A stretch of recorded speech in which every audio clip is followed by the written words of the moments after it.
이게 바로 어디냐면요. 라틴 아메리카의 도시라고 합니다. 우리가 앞서 살펴봤던 거에 따르면요. 요 가운데는 중심 업무지구. 그 다음에 그 주변에는 좀 저급주택 나왔죠. 그 다음에 이제 고급주택이 나오고 이렇게 돼야 되는데 여기 라틴 아메리카에서는 보니까요. 여기 보니까 중심 업무지구가 있고요. 그 다음에 이런 데가 가운데가 오히려 고급주택. 그 다음에 뭐 여기 점이지대. 그 다음에 외곽으로 가니까 불량주거가 나오더라. 이런 얘기입니다. 자, 이거는 지금 우리가 기존에 살펴본 도시 모델하고는 조금 거꾸로 되는 이런 측면이 있는 거죠. 자, 선진국 쪽하고요. 그 다음에 개발도상국. 자, 모두가 사실 그런 건 아닙니다. 자, 일부가 뭐 그런 경향이 있다라는 이런 얘기를 할 수가 있는 건데요.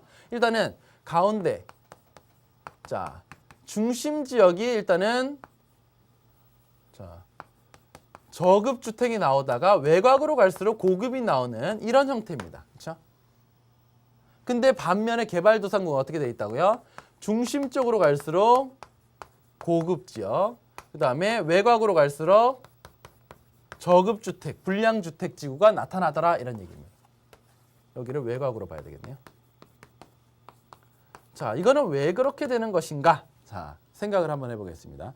일단은 선진국 같은 데 이런 데는요. 도시가 자연 발생적으로 오래전부터 이렇게 있어 왔습니다. 그러다 보니까 작았던 도시의 형태에서 점차적으로 이렇게 커져 나간 도시가 현재가 우리가 보는 도시가 되는 거거든요. 서울만 예를 들어도요. 서울이 옛날에는 요 정도였다는 겁니다. 계란 노른자처럼. 가운데가 도심 지역 그리고 그 주변에 조금만 서울이었던 거예요. 근데 이제는 어떻습니까? 이만큼을 포함해서 훨씬 더 커져 있습니다.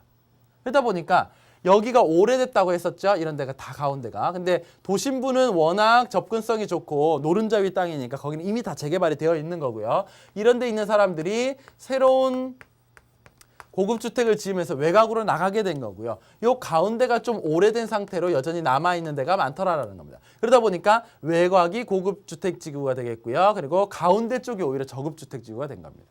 근데 반면에 개발도상국 같으면요. 이거는 선진국의 영향을 받아서 선진국에 주로 이제 식민지 있죠. 식민 지배의 영향을 받았기 때문에 도시가 세워질 때부터 계획적으로 세워진 데가 많습니다. 처음부터 딱 이렇게 도시로 만든 데 있죠. 그러다 보면 아무래도 가운데가 제일 좋은 지역 아닙니까? 일단은 뭐 중심 업무지구 CBD.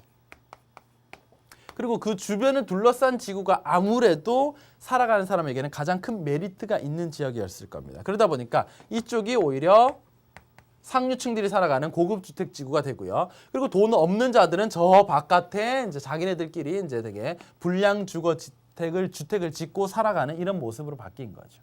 자, 이거는 어떻게 보면은 자연적으로 생겨난 도시, 자, 자연 발생하고요. 그다음에 이거는 인공적으로 건설한 거. 이런 차이에서부터 좀 원인을 생각해 볼 수가 있을 겁니다. 자, 우리나라도요.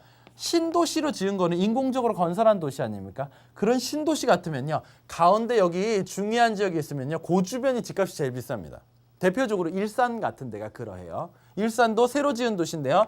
가운데 보면은 여러 가지 이제 중심 업무지구가 있어요. 그 주변의 아파트들이 제일 비싼 편입니다. 그리고 바깥으로 나갈수록 좀 더 싸지는 편이거든요. 자, 그런 것들을 봤을 때 개발도상국 중에서 특히 이제 식민 지배로 인해서 인공적으로 건설된 지역 같으면은 외곽이 오히려 더 집값이 저렴하고 오히려 이제 또 거기 빈민들이 많이 집을 짓고 살면서 불량 주거주택이 나타나고 선진국 같으면은 오래된 지역에서 상류층들이 빠져나가게 되면서 외곽이 고급이 됐다. 뭐 그 정도의 차이다라는 것만 여러분들 알아두시면 좋을 것 같습니다. 자, 그러면 선진국에서는 좀 도시와 관련돼서 어떤 일들이 더 벌어지게 되는 건지 우리가 그림을 통해서 알아보도록 하겠습니다. 자, 여기 보시면 이게 대도시권입니다.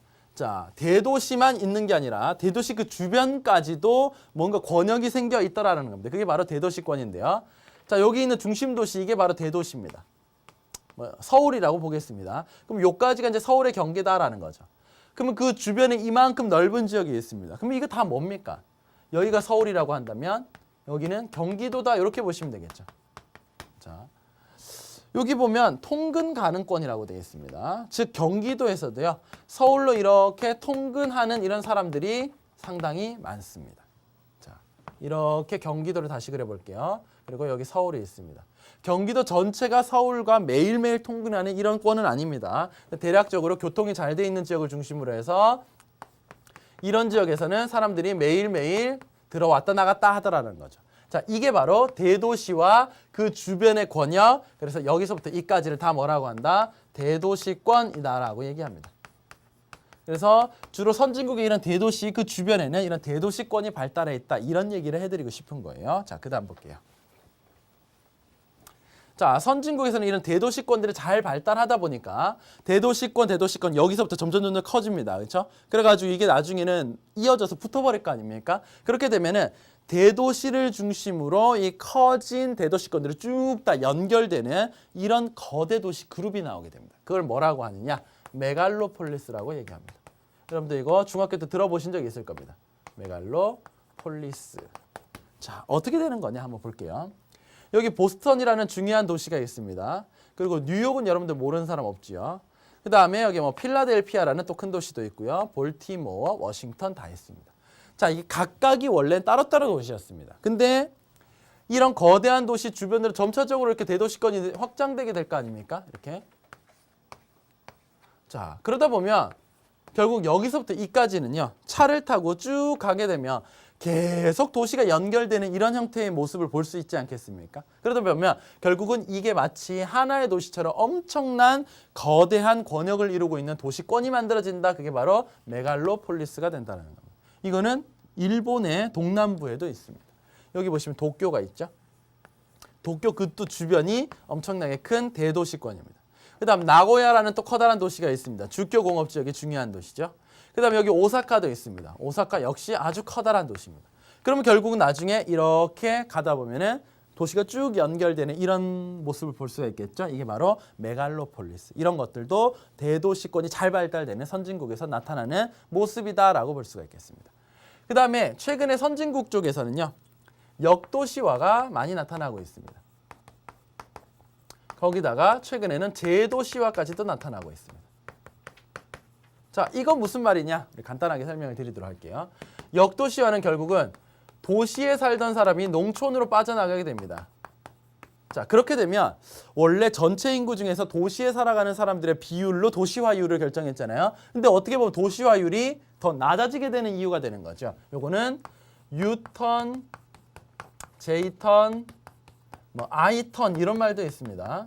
자, 이거는 어떻게 나오는 말이냐? 자, 예를 들면 우리나라가 있다라고 보겠습니다. 자, 여기 서울이 있어요. 서울을 기준으로 설명을 드리겠습니다. 서울이 이렇게 있는데 예를 들면 내가 만약에 전라도 어느 지역 출신인데 서울로 갔어요. 그리고 서울에서 한참 살다 보니까 이제 서울 생활이 너무 지겨워졌어요. 다시 이쪽으로 내 고향으로 돌아오게 되면 이게 바로 U 모양이 되지 않습니까? 이게 U턴인 겁니다. 그 다음 내가 예를 들면은 경상도 어느 지방에서 태어났어요. 거기서 이제 서울로 갔습니다. 서울로 갔는데 이제 좀 도시 생활의 한면을 느끼긴 했는데 고향 쪽으로 가지는 않고요. 서울 근처에 있는 농촌으로 갔습니다. 그럼 이거는 J 모양으로 되어 있죠. 그래서 이걸 J턴이라고 하고요.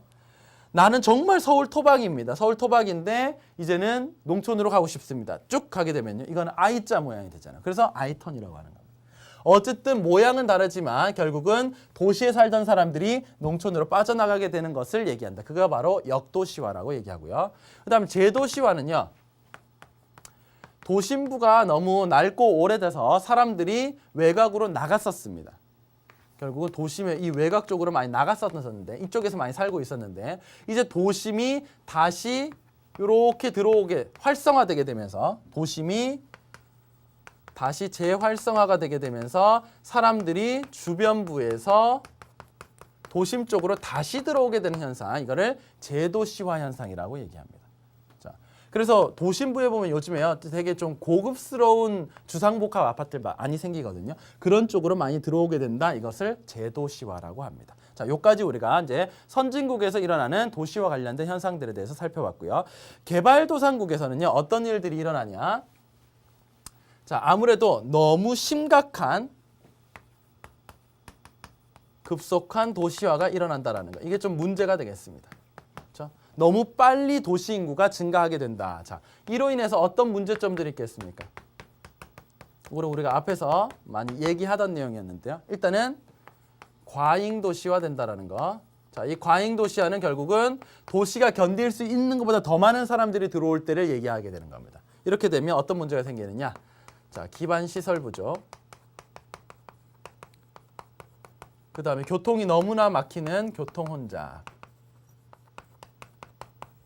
자, 그다음에 뭐 집가 상승, 집가 또는 집값이 다 상승합니다. 자, 등등의 여러 가지 문제점들이 있습니다. 그렇죠? 이것을 바로 과잉 도시화라고 얘기를 하고요. 이를 해결하기 위해서 사람들은 좀 어떻게 해야 될까요? 이들은 좀 분리해서 이렇게 다른 지역으로 좀 이주시키는 이런 정책을 취해야 되지 않겠습니까? 그래서 인구 분산 정책을 좀 취해야 되겠다. 이거는 강제적으로 하면 안 되는 거고요. 아무래도 좀 지역 곳곳을 매력적으로 만들어줘서 그래서 도시에 살던 사람들이 지역 곳곳으로 이렇게 퍼져나갈 수 있게 해야 된다라는 거. 자, 이게 바로 개발도상국에서 볼 수 있는 도시와 관련된 문제들이 되겠습니다.